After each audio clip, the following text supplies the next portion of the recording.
এই যে টোটো চালাচ্ছে জয়নাল, চায়ের দোকানের মফিজুল, কাপড়ের দোকানের রফিকুল, তাদের উদ্দেশ্যে বলছি, আমি মোফাক্কেরুল ইসলাম, কলকাতা হাইকোর্টের আইনজীবী।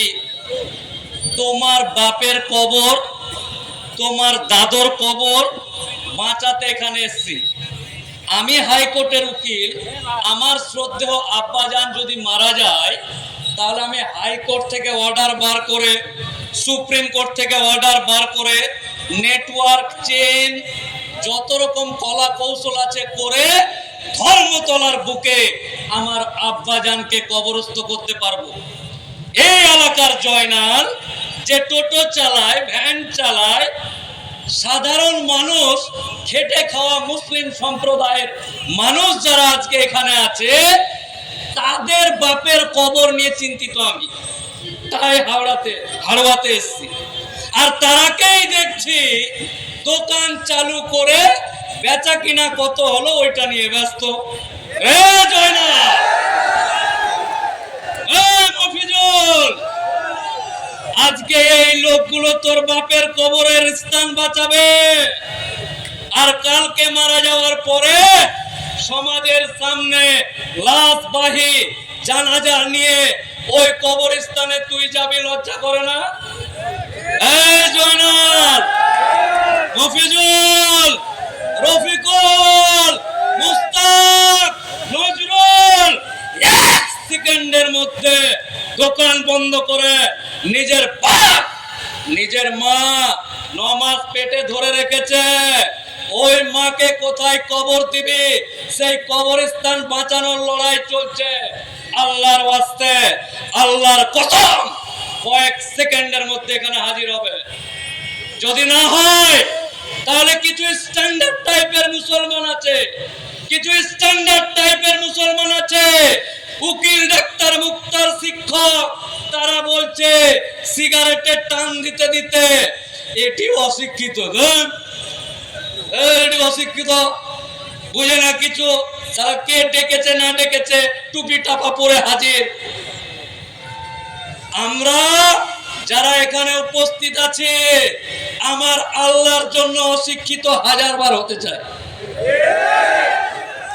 আমরা আমার নবীর জন্য 1000 বার অশিক্ষিত হতে চাই। আমরা আমার শরিয়তের জন্য 1000 বার অশিক্ষিত হতে চাই। আর ওই স্ট্যান্ডার্ড টাইপের মুসলমান সহ আমার অমুসলিম ভাইরা বলছে, এই কাটমোল্লা, এই মোল্লা, কাটমোল্লা, লুঙ্গি বাহিনী, তোরা আইন আটকাতে পারিস? লোকসভা, রাজ্যসভা, রাষ্ট্রপতির সাইন হয়ে গেছে, একজন স্টেজে বলছে আর এরা হুক্কা হুয়া করছে। এইভাবে কি মোল্লা, কাটমোল্লারা আইন বাতিল করতে পারে? আমি মোফাক্কেরুল ইসলাম, কলকাতা হাইকোর্টের আইনজীবী বলছে, এরকম অজস্র আইন আছে যে আইনগুলোকে সুপ্রিম কোর্টে মামলা করে, হাইকোর্টে মামলা করে এমন ঠান্ডা ঘরে ঢুকিয়ে দেওয়া যায় যে কিয়ামতের আগের দিন পর্যন্ত তাদের ডেট আসবে না। আমি মনে হয় যারা কাটমোল্লা, যারা মুসলিম ভাই ফেসবুকে কমেন্ট করছে তোরা যা পারবি কর, আটকাতে পারবি না, তাদের উদ্দেশ্যে বলে, সুপ্রিম কোর্টে 16র বেশি মামলা হয়েছে, গোটা ভারতবর্ষের বুকে 120টা পাবলিক লিটিগেশনের মামলা হয়েছে। এই মামলাকে একসাথে মোচার দিয়ে যখন আমাদের মতো এই জাতের আইনজীবী, এই কম, এই জাত, এই ভাইয়ের পক্ষ থেকে গিয়ে সুপ্রিম কোর্টে এক মোচার মারবে, কিয়ামতের আগের দিন পর্যন্ত এই আইন পাস হলো, আমার বাপের কবরকে হাত দিতে দেব না ইনশাআল্লাহ। অনেকে বলছে, মোল্লা, এই কাটমোল্লা, এই মোল্লা, এই তোর আল্লাহ খুব শক্তিশালী, আল্লাহর ঘরকে বাঁচানোর জন্য তুই জান দিচ্ছিস কেন? এই মোল্লা, তোর আল্লাহর শক্তি শেষ হয়ে গেছে, নাউযুবিল্লাহ, এরকম মন্তব্য করছে। মোল্লা, কাটমোল্লা, লুঙ্গি বাহিনী, তোর আল্লাহর ঘর বাঁচাতে তোদের মতো লোককে কেন হচ্ছে? তোর আল্লাহর শক্তি কমে গেছে নাকি? নাউযুবিল্লাহ, এইরকম করে মন্তব্য করছে। এই যে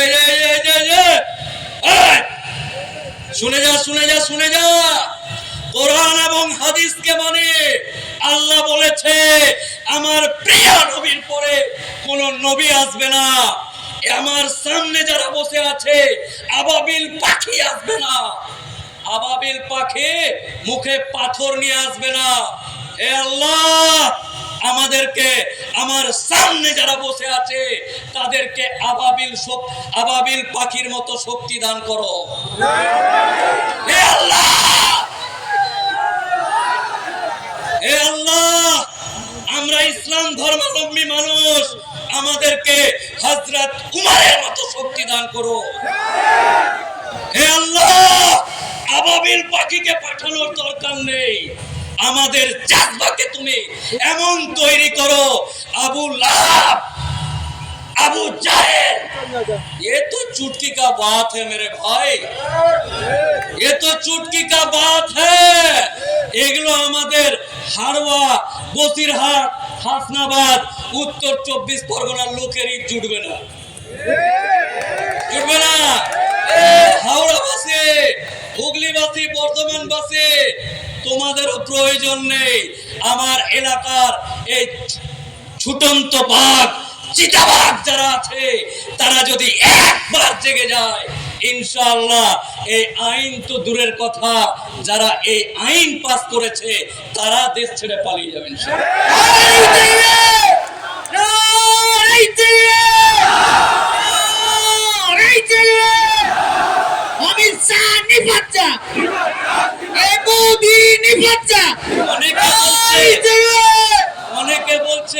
অনেকে বলছে মুসলমানদেরকে উস্কে দিচ্ছে, মুসলমানদেরকে উস্কে দিচ্ছে। আরে মুসলমানদেরকে উস্কাতে হয় না, এক একটা মুসলমান এক একটা বাঘের বাচ্চার মতো। ইসলাম জিন্দাবাদ। অনেকে বলছে উস্কাচ্ছে, আমি বলছি আরে ইতিহাস জানিস না। আমাদের মতো লোক, আজিজ ভাইয়ের মতো লোক, হুজুরের মতো লোকেরা এই সমস্ত চিতাবাঘকে টেনে রেখেছে।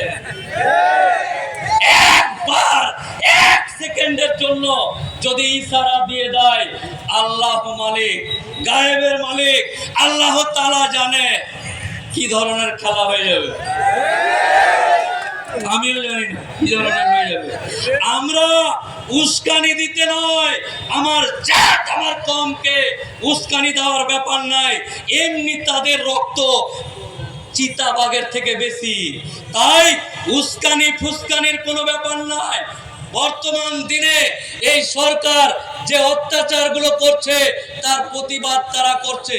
আচ্ছা, এই ওয়াকফ বিলটা কি না জেনেই আমি ফেসবুক চালাই, আমার ফেসবুকে শ্যামল বাবু কমেন্ট করছে ঠিক করেছে, ভালো করেছে। আমি লিখছি ধর্মতলা চলো, ও বলছে ঠিক করেছে, ভালো করেছে। আরে দেখ কি লিখেছি, দেখ ধর্মতলা যাওয়ার কথা বলছি রে ভাই, ওখানেও ঠিক করেছে মোদি মোদি। ভাই শ্যামল বাবু ক্লিয়ার করে দি, দীপঙ্কর বাবু ক্লিয়ার করে দি, আপনি যে মহিলাটাকে সিঁদুর পরিয়ে ঠাকুর দিয়ে পুরোহিত দিয়ে বিয়ে করেছেন, হাড়োয়া তথা পশ্চিমবঙ্গ তথা ভারতবর্ষের মুসলমানরা আপনার বউটাকে দেখে লোভ লেগেছে, আই লাভ ইউ শ্যামলের বউ। এটা নয়, এটা নয়। আমি আমি আমি আমি মুফাক্কিরুল ইসলাম, আমার ভাই আজিজ, আমার হুজুর, আমার যত ভাই এখানে বসে আছে, যারা মোহর দিয়ে খরচ খরচা করে যাকে বিয়ে করে এনেছে, আমার বউ যাকে আমি মোহর দিয়ে এনেছি, শ্যামল বাবু please, Shyamal Babu, Dipankar Babu clearly একটা কথা শুনে নেন, ভুল বুঝছেন। আপনি যেটা ভাবছেন সেটা নয়। আমরা মুসলমানরা আপনার বউকে কেড়ে নিয়েছি, কাটতে দিবে না, মোদি জিন্দাবাদ না। মুসলমানরা যে মহিলাটাকে বিয়ে করে এনেছে ওই বউটাকে দেখে কেন্দ্রীয় সরকারের লোভ হচ্ছে, আই লাভ ইউ উকিল সাহেবের বউ। আর আমি বেঁচে আছি, আমি বেঁচে আছি, আমার মোহর দেওয়া বউকে সরকারের পছন্দ হয়েছে, আর বলবো নিয়ে নে আইন পাস করে, তা হয়? হবে না। শ্যামল বাবু ক্লিয়ার হলো কি? দীপঙ্কর বাবু ক্লিয়ার হলো কি যে আপনার বউকে নিয়ে টানাটানি নয়, আমার বউকে সরকার টানাটানি করছে, সেই বিলটার আমরা প্রতিবাদ করছি। আমার বাপ আমার দাদু এই এলাকাতে মাথার ঘাম পায়ে ফেলে যে অর্থ উপার্জন করেছে, মালকড়ি উপার্জন করেছে, আল্লাহ যে সম্মান দিয়েছে, যে টাকা দিয়েছে, অর্থ দিয়েছে, সেই অর্থ দিয়ে একটা জমি কিনে নিয়েছি। জমিটাকে কিনে নিয়ে আল্লাহর ওয়াস্তে দান করেছি, এবং তার পর্চাতে খতিয়ানে দলিলে লেখা আছে মুসলিম সমাজের ব্যবহারের কার্যে, এবং আল্লাহর ওয়াস্তে দান করে দিলাম। তোর বাপের জমি দিলাম, আমার বাপের জমি, মাথার ঘাম পায়ে ফেলে যে জমিটা কিনেছে ওইটা জমি রে বাবা। আমার এলাকার বাপ চাচারা বাড়ি বাড়ি গিয়ে ধান ভিক্ষা করে, ধান চাঁদা করে, টাকা চাঁদা করে, বিভিন্ন রকম চাঁদা উঠিয়ে আল্লাহর ঘরটাকে সুন্দর করে তৈরি করেছে, জিভ দিয়ে চাটা যাবে এত পরিষ্কার আছে। আর ওইটাকে সরকার এসে যদি বলে ইয়ে মসজিদ हमको चाहिए কালিয়া, বাপ রে বাপ রে বাপ, কালিয়া কো মসজিদ দিয়ে দেগা? এত বড় পাগল হয়ে গেছি আমরা নাকি? না না, আমরা পাগল। কালিয়া মসজিদ নিবে, কালিয়াকে মসজিদ দিয়ে দেবো, কালিয়া কবরস্থান নিবে, দিয়ে দেবো। এই এলাকা দিয়ে আল্লাহর কসম, আল্লাহি আল্লাহর কসম, এই এলাকা দিয়ে যখন গাড়িটা নিয়ে যায়, গাড়িটা যখন নিয়ে যায়, চার চাকাটা দিয়ে যায়, আর ব্রিজটা পার করে ডান দিকে যখন সেই সুন্দর মিনার গম্বুজ দেখতে পায়, কসম আল্লাহর, আল্লাহকে সাক্ষী রেখে বলছি, এই গাড়িতে এসি থাকলেও তার থেকে বেশি দিলটা ঠান্ডা হয় এই মসজিদ, মাজার, দরগা, খানকা দেখে।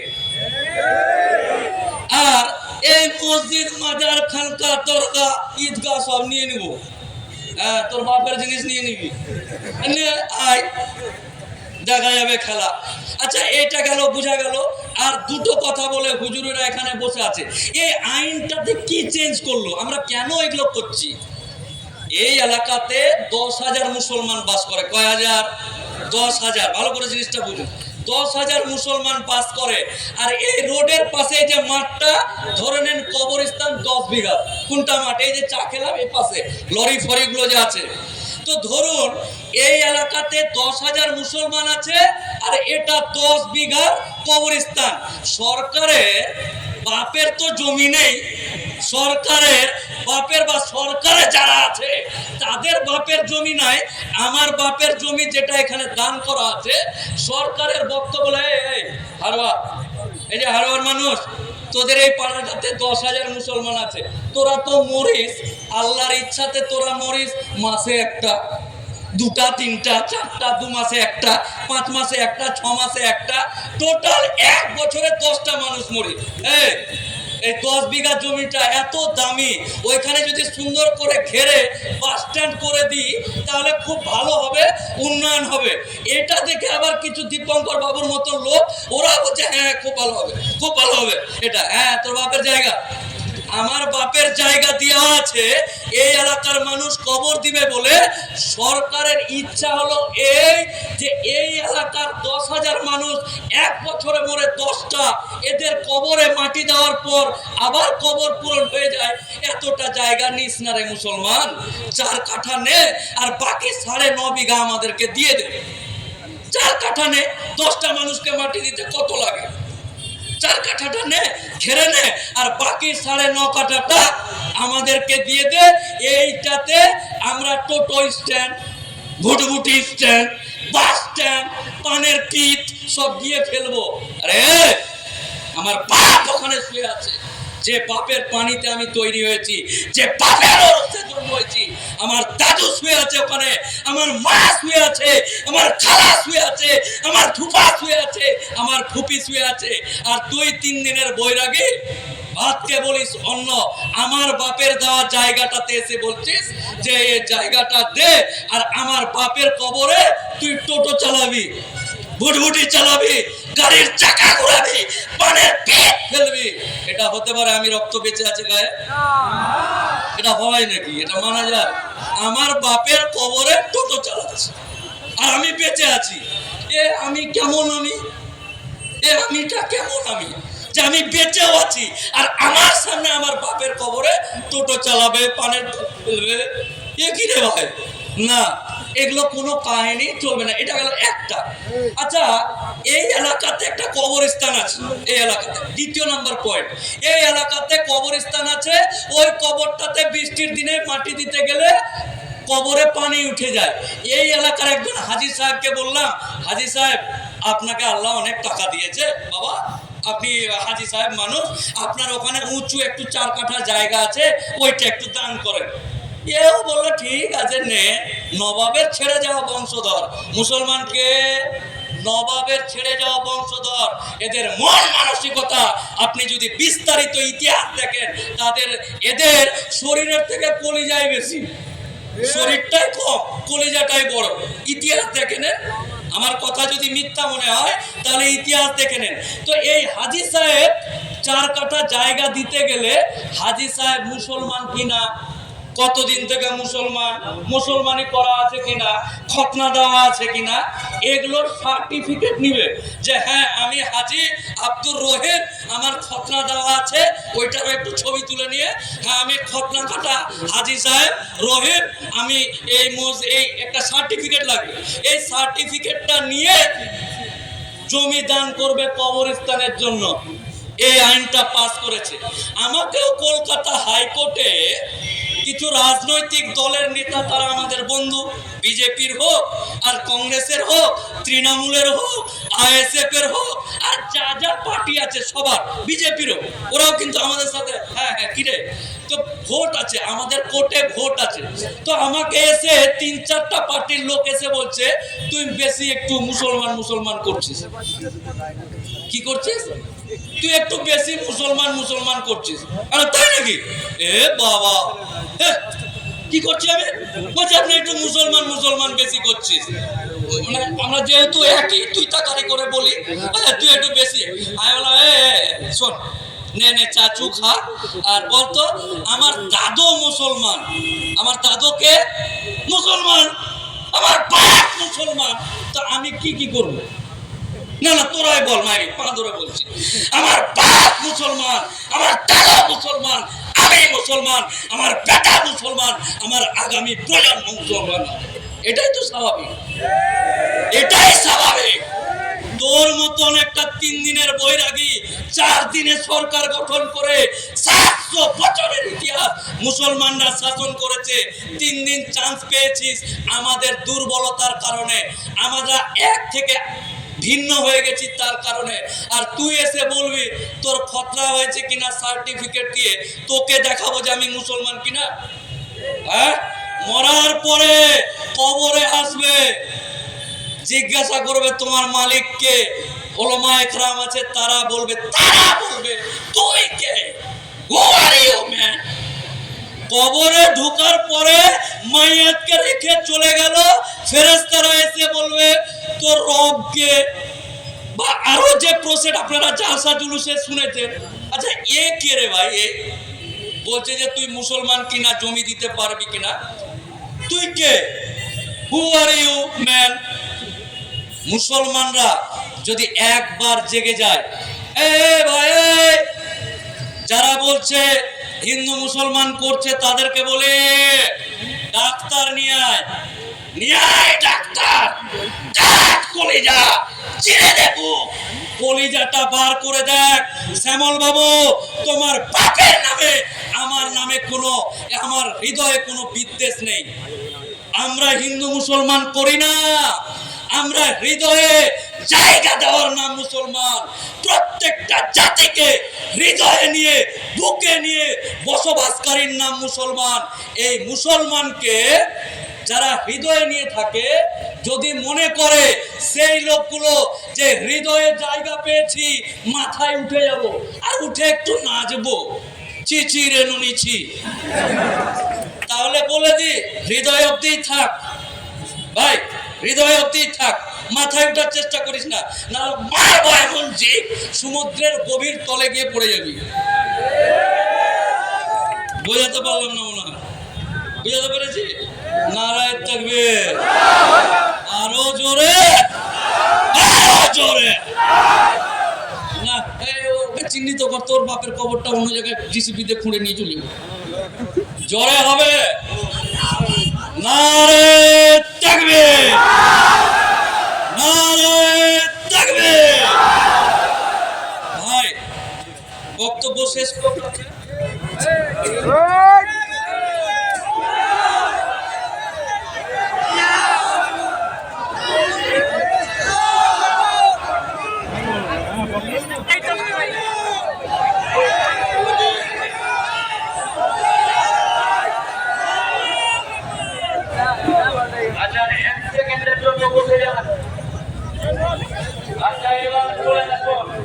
আমরা আমাদেরকে চিনতে ভুলে গেছিলাম।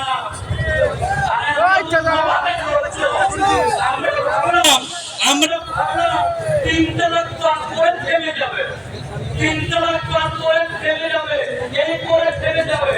আর একটু চুলকাতে চুলকা, এবার চুলকাতে চুলকাতে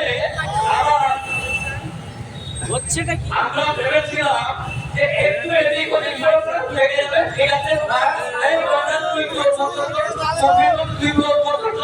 কিন্তু যখন বাতের খবর ইনশাআল্লাহ আগামী দিন আজকের পর থেকে কসম খেতে হবে, ওয়াকফ বোর্ড নিয়ে যেখানে মিটিং হোক, ব্রিগেডে হবে, সেখানে তো যাবেন। মেয়ে ছেলে, বেটা বউ, বেটি জামাই, ফুপা ফুপি, কালা কালি যা আছে সবাইকে নিয়ে অনুষ্ঠানে হাজির হয়ে সমাবেশে বিক্ষোভে হাজির হতে হবে। মানে টোটোতে যখন যাবে, টোটোতে, বাসে, ভ্যানে, রিক্সাতে, তখন না, সমস্ত জায়গাতে আগামী দিন আন্দোলনগুলোতে আমরা শুধু নয়, অনেকে বলছে মহিলা মহিলা, আরে আমরা এসছি, এটা তো আগে লোড নে। আমার মা বোনেরা তো এখনো বাড়িতেই আছে কি? যাই হোক, আপনারা ভালো থাকুন। আগামী দিন এটা নিয়ে যেখানে প্রোগ্রাম হবে, আপনাদের সবাইকে জোরহাত করে বলছি, আমি আপনার জাতের, আপনার কওমের, আমার মায়ের পেটের ভাইয়ের মতো ভাই যারা আছে, তাদের সবাইকে বলছি, ভাই কাজ বাদ দিয়ে, দোকানদারি বাদ দিয়ে, আরে কবরটাই দিতে পাবি না তো যারা দোকানদারি করে করবি কিরে ভাই? হ্যাঁ, আজব কথা। আচ্ছা, যদি বলে যে না আমি জয়নাল, আমি দোকানদারি করব আর আমার বাপকে গঙ্গাতে ভাসিয়ে দেবো, এই যে নদীতে, হ্যাঁ, তোকে তোর বাপের নিজের কেনা কবরস্থানে কবর দিতে দিবে না, আর ওর মা গঙ্গাতে তোকে ফেলতে দিবে? কি বোঝে না ব্যাপারটা। তাই কোনো চান্স নেই, সুযোগও নেই, একটাই সুযোগ। এই চান্সে মোদি বা অন্যান্য যারা আছে, মুসলমানদের ইঞ্জিনের হর্স পাওয়ারটা একটু কম, উঠে বসে যায়। কিন্তু আল্লাহর কসম, এইবারেই শেষ খেলা। এইবারেই কি হবে? এইবারেই শেষ। করেঙ্গে ইয়া মরেঙ্গে, করেঙ্গে ইয়া করেঙ্গে ইয়া। আরে জোরে বল না রে, যা হবে এবারই হবে। এতেই ইনশাআল্লাহ আগামী দিন আজিজ ভাইয়ের অত্যন্ত রিকোয়েস্টে কিন্তু আজকে এসছি 4টা মিটিং। এটা হচ্ছে 4 নম্বর। ক নম্বর? বেকি বাজার, খিপা বাজার, পাইকপাড়া, তারপরে হাওড়া, প্রত্যেক, হ্যাঁ আমিনপুর, প্রত্যেক দিন। ওই যে বললাম, জয়নালের বাপের কবরকে নিয়ে আমি চিন্তিত, আমার বাপের কবরকে নিয়ে না, কিন্তু ভুল হচ্ছেন। বোঝাতে পেরেছে কি, যে আমার বাপের কবরকে হাইকোর্ট থেকে অর্ডার করে ধর্মতলায় কবরস্থ করতে পারবো, তোমরা পারবে না। তাই তোমাদেরকে বেশি করে জাগতে হবে। তাই আগামী দিন একত্রার আহ্বান জানিয়ে যেখানে যেখানে মিটিং হবে, চল মিটিং, চল মিটিং, চালাও খেলা, খেলা চলবে। বাড়ি বাড়ি, গ্রাম গ্রাম, পাড়া পাড়া, একটা পতাকা নিয়ে একটা ফ্লেক্স ছাপিয়ে তিনজন মিলে হলো ওইটাকে ছবি তুলে সোশ্যাল মিডিয়াকে ফেসবুক টুইটার হোয়াটসঅ্যাপ যা আছে সব দখল করে নেব। ওরা যদি ওয়াকফ বোর্ডের সম্পত্তি দখল করতে পারে, আমরা মুসলিম সম্প্রদায়ের পক্ষ থেকে ঘোষণা করছি ফেসবুকে টুনটুনির মা ননিরে ননি কিছুই চলবে না, শুধু ওয়াকফ। ফেসবুক দখল করে নেব, ফেসবুক ইনশাআল্লাহ। আপনারা ভালো থাকুন। আমার ইয়াং এবং প্রাণপ্রিয় ভাই যারা আছে, আমি সহ আমরা এই বিলের বিরোধিতায় রক্ত দিতে রাজি আছি। আর একবার এই ওর রক্ত চলবে না, বয়স হয়ে গেছে, টাটকা গুলো দেখা চালাও। ইনশাআল্লাহ আমরা সবাই মিলে এক হয়ে ভালো থাকি আগামী দিন। আর হাড়োয়ার মানুষের সাথে কিন্তু আমার একদম অন্তরের সম্পর্ক, আই লাভ ইউ আর আই লাভ ইউ টু এর সম্পর্ক। কোনো কাহিনী এখানে চলবে না, ডাইরেক্ট একদম। তাই যখন যেখানে যেভাবে পারি না কেন আপনাদের পাশে থাকবো অঙ্গীকারবদ্ধ হয়ে আমি আমার বক্তব্য শেষ করছি। আসসালামু আলাইকুম ওয়া রাহমাতুল্লাহি ওয়া বারাকাতুহু।